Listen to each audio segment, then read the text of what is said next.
Welcome, everybody. We're really excited to have Dr. David Black here today. Dr. Black is CEO and founder of Aegis Scientific and has had really just an interesting leadership journey. I think if you'll see very quickly today as we go along that he's had a very interesting path. He has a doctorate degree in forensic toxicology from the University of Maryland in Baltimore, and came to Vanderbilt in 1986 in the medical center as appointments in pathology and pharmacology. 4 years later, and I can let him tell you a little bit about this, he founded Aegis. And Aegis is a drug testing laboratory here in Nashville, a very large one, 200 million tests per year processed right here in Nashville. And they work with just about everybody you could imagine, from interesting sports organizations. So, for example, NASCAR, Worldwide Wrestling, Major League Baseball, NFL, just Olympics. All these kind of headline doping kinds of things are things that Aegis gets involved with.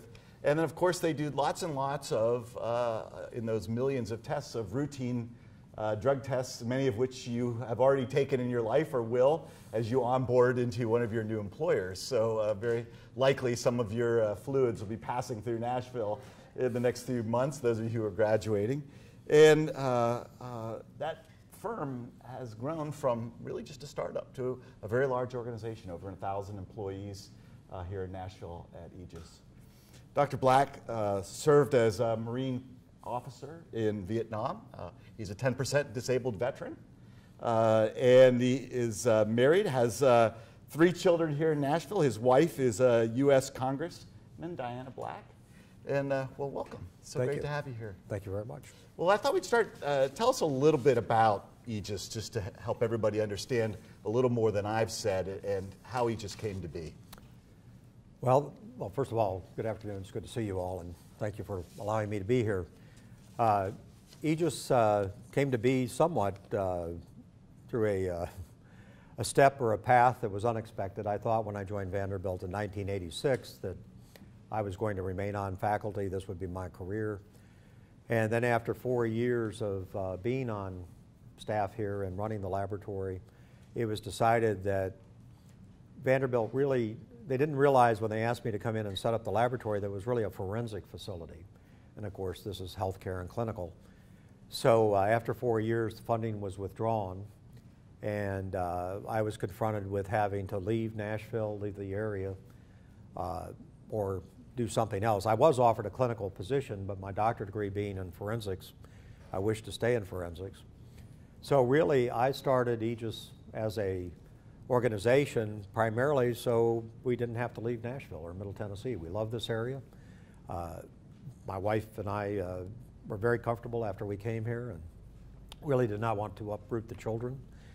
And they were quite young then. So started Aegis out of the interest to stay here, never realizing that it would become what it has become. But we began with 4 individuals. I had 4 people that were on my staff at Vanderbilt that came with me. One of those individuals is still with me today. And I actually have clients with me today that were with me when I was at Vanderbilt. Have had long relationships with them as well. So we were focused at first when we left Vanderbilt, we were focused on only sport. My biggest client was the National Football League. I set up the steroid testing program in the National Football League and suspended the first players in the NFL in 1989. And that was really the anchor client and the anchor service that we had when we started. About 2 weeks after I founded Aegis, we opened up doors on July 1, 1990. And about 2 weeks later, Pete Rozelle, who was commissioner of the National Football League and who I had established a relationship with, he announced he was retiring. So within about 2 weeks, well, a little longer than that, I went to New York and I went to Washington to meet newly appointed Commissioner Paul Tagliabue, but that relationship did not continue. So I lost my anchor client, and then 90 days later, the bank that I borrowed $70,000 to start the business with called my loan. So it was an exciting start to a young business. And it had challenges immediately, and we've had challenges over the years. But we've grown from sport. We still do sport. We do post-mortem death investigation work. We do crime scene evidence analysis, driving under the influence of drugs and alcohol, drug-facilitated date rape. We do workplace drug testing. We do criminal justice, prison, parole, and probation. We provide services to over 3,000 clinics and hospitals for healthcare-related testing. We conduct food testing. We have a ballistics laboratory. And this is what rolls up to create about a little over 200 million tests per year currently. We're growing at about 20% per year currently. We've had points in time in the past where we've grown as much as 40% per year, but right now it's slowed down a little bit. The numbers have gotten bigger. Well, one of the key programs we have here at Owen is a leadership development program, and a tenet of that program is really learning from experiences. That leadership is a journey and one where you're constantly learning from your experiences, and those leaders who are most successful learn from their experiences and make adjustments and changes and really find their leadership potential. I'm curious if you could share a couple pivotal experiences in your leadership journey that have influenced where you are today. Well, I would say I could point to three. Well, if I include my wife, I need to include my wife. That's four. Diane has been a big influence on my life. But I would say I have 3 points of my life I can point to. The first is very personal.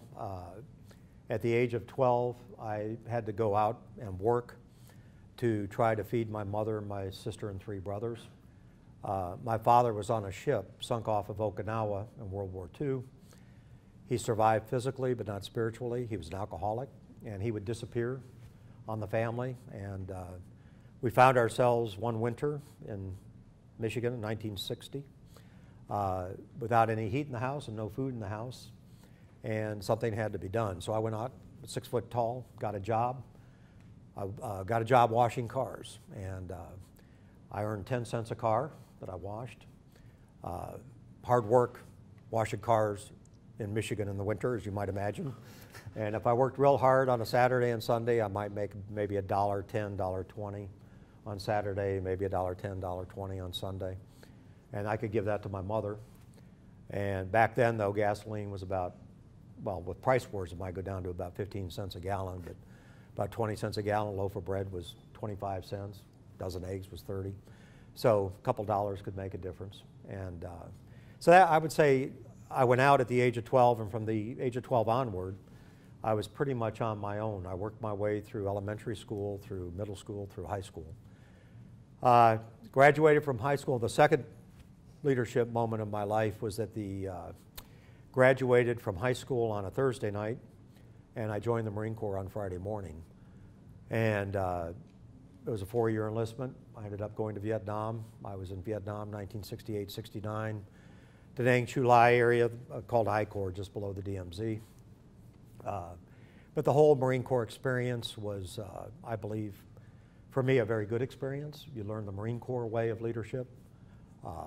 Marine Corps leadership is that you're the first one up in the morning, you're the last one down at night. You always feed your troops or your men before you eat. If you succeed, the troops get all the credit. If you fail, you take the responsibility. Good leadership lessons.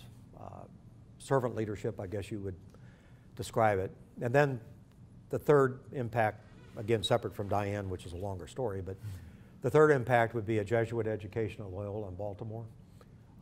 The Jesuits are tough. I found the nuns to be very tough.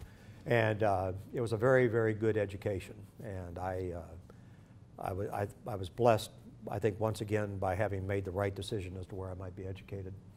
And the Jesuits provided me with a very, very good and sound science education as I went into the science areas. And I feel very blessed that I had that opportunity to study in that Jesuit environment that gave me a lot of, I think, training in logic and reasoning and understanding the difference between truth and untruth.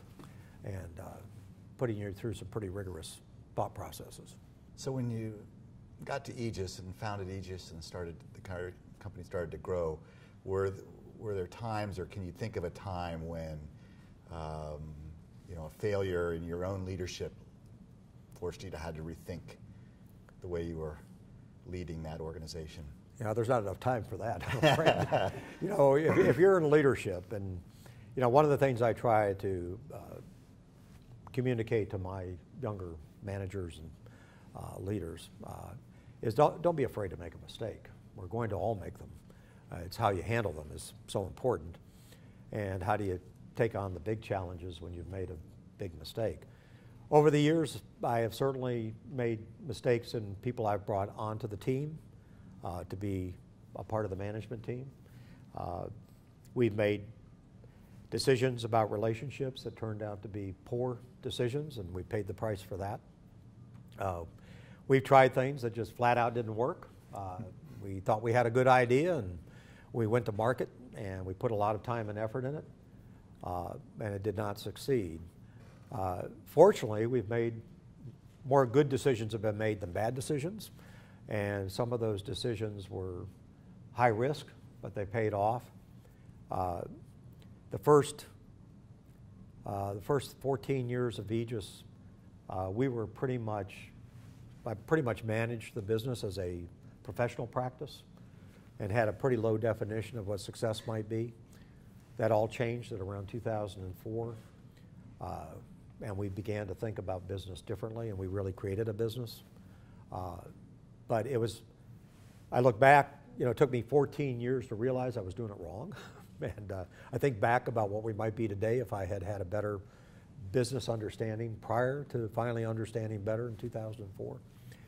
But no, if you're in business, or if you're in a leadership role in any organization, you're going to make decisions that don't land the way you thought they might, and they're going to hopefully be learning lessons, and hopefully you'll be working with people that will tolerate your learning curve. But no, a lot of opportunity for error if you're in charge. So tell us a little bit about the values that you've instilled in Aegis. Well, I do know that I have a number of nicknames I know of. I'm sure there are others I don't know of. But I do know I'm known as Dr. Black and White. I don't believe in shades of gray. I think shades of gray lead to a lot of trouble. I think people need to know what's right and what's wrong, and what to do and what not to do. And I'll tell you, when I go out, I speak to adult education classes in certain settings and I talk to folks who have been who are in the working world. And after I talk to them about Aegis and how we do things, I'll always have people come up to me and say, gee, I wish I worked at Aegis, because where I work, it's not so clear.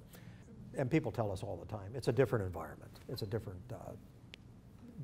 company. And, but we think we're better for it. And when we are inspected or certified, we had CAP College of American Pathologists inspectors on premises this week. They always relate that it's different, and they feel it as soon as they come on premises. So the culture issue is something we work very hard on. We have a chief culture officer. We do a lot of things for team building. We do Habitat for Humanity house builds. We do McDonald House feeds. We do Second Harvest Food Bank. I have employees that go out to McGavick High School. We've helped set up their science programs at McGavick and their law program. Their program's named after us. Jones Padera Elementary, we have employees that go down and speak to the children about sciences. We have over 50 organizations we support through our foundation by money and people. And so our employees are out routinely as teams cleaning up riverbanks for different organizations, or trying to teach what we do. And so our engagement and involvement is not merely internal, it goes outside as well, and that helps create in large part what our culture is about. So tell us a little bit about hiring into that culture. You have a very diverse workforce, and maintaining that culture, when it was 10 or 20 or 40 or 50, but now you're over 1,000. So takes some work to maintain your culture. It is, and about 400 of those employees are off in 44 states. So we have team building programs that go on outside of Tennessee. But it is very hard. We do have something that we learned the hard way, which is hire slowly, fire fast. Now we do say we don't fire anybody, they fire themselves. But we do hire very slowly. We make it a tough process to get people on board. We do personality testing, we do background checks, because of course we have controlled substances on site, but we do background checks, we do drug testing, a lot of drug testing. It's amazing how many people come to apply to work in a drug testing laboratory that test positive. It's just amazing. But they go to the internet, they think they can defeat the test. And I will tell you, while I was at Vanderbilt, I developed something called zero tolerance drug testing. And it is a far better mousetrap, if you will, to identify a drug user. And I developed it in part because I was pressed to by the NFL and by other programs. But people go to the internet and they think they can find strategies to defeat our drug test, and that doesn't happen. So often they're surprised that they get caught, but they do get caught. So we do a lot of, we work hard. We've got about 15 people in HR. It's a long process. We work hard at it. And what we want is we want to bring people onto the team that are going to be with us for a long time, because we invest in our team. We typically have about 50 hours of continuing education units for every employee. We have Aegis University. We have full-time staff for education. And we have 30 terminally degreed people at Aegis. We've got PhDs, PharmDs, MD. We're almost like a little college because we're very academic in nature. We publish on average 25 to 30 peer-reviewed articles a year. We have platform presentations at scientific meetings. So we do a lot of things that other organizations that are providing our types of services don't do. And so everything together creates an environment that, for the most part, people do come and stay. When I founded Aegis, I had a great idea, because I didn't know how long we would ever be around. But if you stay at Aegis for 10 years, historically, you've gotten a cruise or a trip of your choice. So I've had people go to Hawaii on Aegis, or take a train ride across Upper Canada on Aegis. Well, I never imagined we would be so successful and people would stay for so long.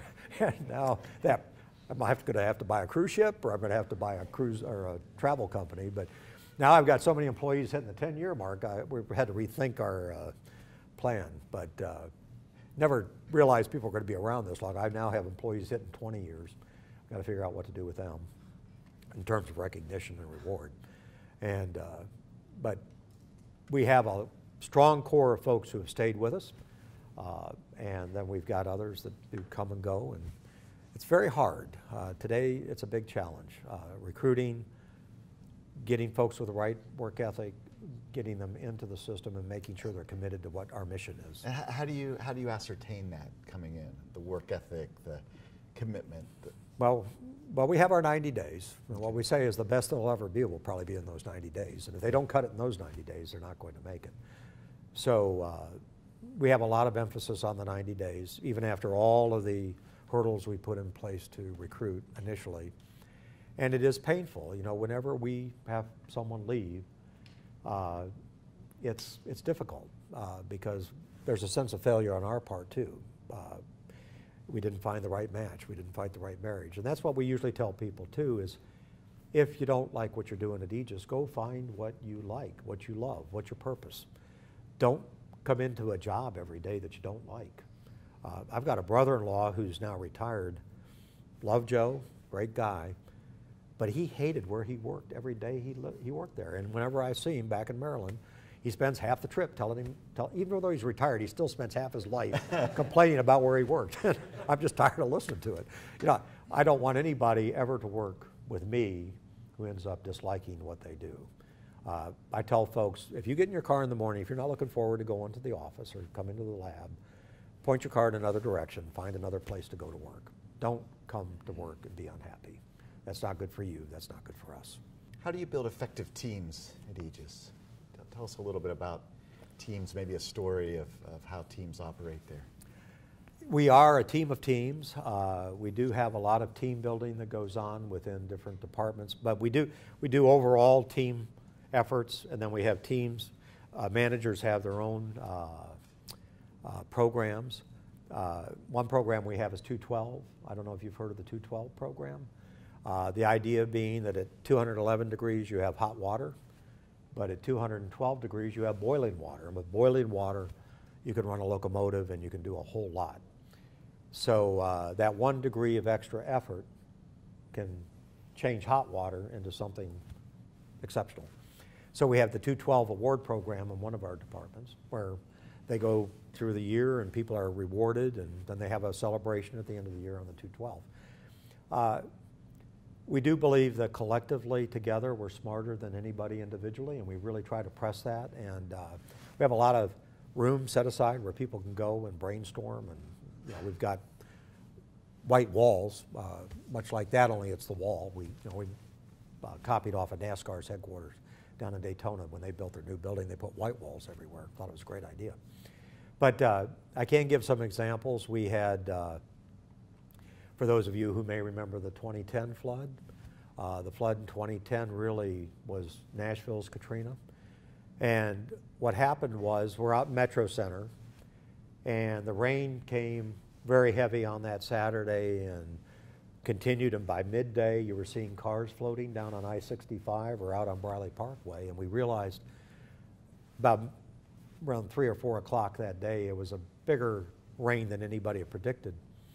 So we contacted the people working at the laboratories and offices in Metro Center, said shut everything down, go home. We'll just come back after this is over. Well, on Sunday, Nashville Electric Service shut off the electricity to Metro Center. And then on Monday, somebody, we could never find out who, but somebody in Metro government shut down Metro Center. They would not allow anybody into Metro Center. They put police on the perimeter. So we were shut down completely. And our clients are all over the United States. If we don't have our telephones operational, we don't have people in the offices, we're not in touch with our clients and our employees out in other states. But it's our clients. We were not in touch with our clients.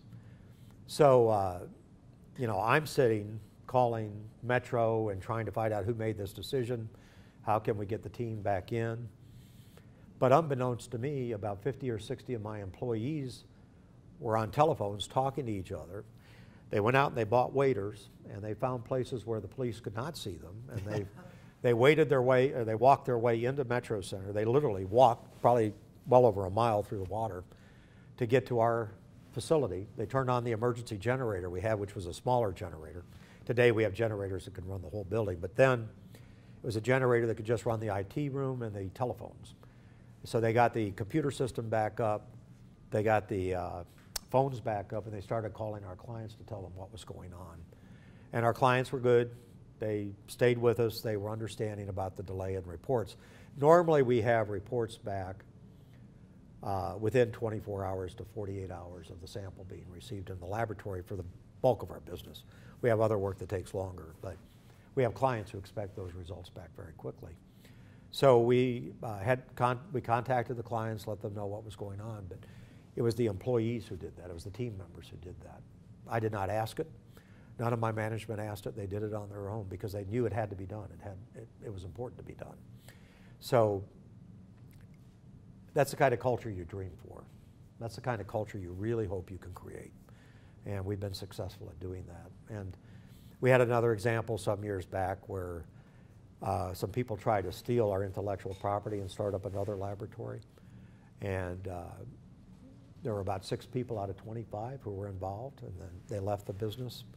And my remaining employees came to me and they said, Dr. Black, we're going to work this through. We're not going to let them harm us. We're going to overcome this. And they came to me with, in a moment of great challenge, and they expressed great confidence that together we were going to do this. So it shows that what we have attempted to do has really taken root. And again, I have inspectors, auditors, people. We've been through 2 financial transactions with Wall Street. When people come into the company, interact with the team, they always say this place is different. And the Chamber of Commerce, the Nashville Chamber of Commerce, actually uses a picture of my team to recruit business to Nashville. We had an open house some years ago when we renamed our sports testing laboratory the Wilma Rudolph Sports Testing Laboratory. And there was a picture taken of my team on 3 balconies, and it was the diversity of the team, you know, Muslim, and you can tell who's a Muslim, and obviously we have black and Hispanic, and you've got this great picture of diversity. So the chamber wanted permission to use that picture to recruit businesses to Nashville, and they do. So, you know, we've worked hard at it. It doesn't just happen, but it seems to have taken root. So you've shared a couple stories of crisis moments in the company from the very early days to as it grew. And now with 1,000 employees, how has that changed you as a leader? I mean, you know, leading 4 or 25 is very different than 1,000. And the pressures that you face as a leader in that organization. Yeah, you know, well, I try not to think about it too much. You know, it's a lot of responsibility to be responsible for 1,000 families. And, you know, I do think one of the greatest things to be pleased about the success is that we provide good jobs, good benefits for a lot of families. And we've taken people that were looking for opportunity, and we've given them opportunity, and they've taken that opportunity and succeeded. But, you know, the things that really concern me now, there's always a financial concern. The government just made a change in our reimbursement for about 65% of our business, where they reduced our payment by 40%.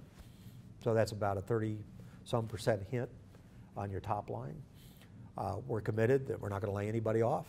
We still have all the costs of operations. So it's a big challenge right now. We had one of our competitors declare bankruptcy within a week. We have another one that's moving very closely to bankruptcy very quickly. And we have another competitor who is laying off. We have said we're not going to do that. We're going to work our way through this, and we will work our way through this. But what I'm concerned about for the future is the culture. I'm concerned about the team we will continue to build in the future, the individuals we will recruit in, and whether they will have the basics. What I'm finding more and more is the young people we're dealing with don't have the understanding of right and wrong that I think used to be just second nature. And it's a function of the change of our society. It is, you know, I know I'm an old guy here, I realize that. But there was a time in which right and wrong was better understood. And we hear frequently from these young folks that we hire, I didn't know that was wrong.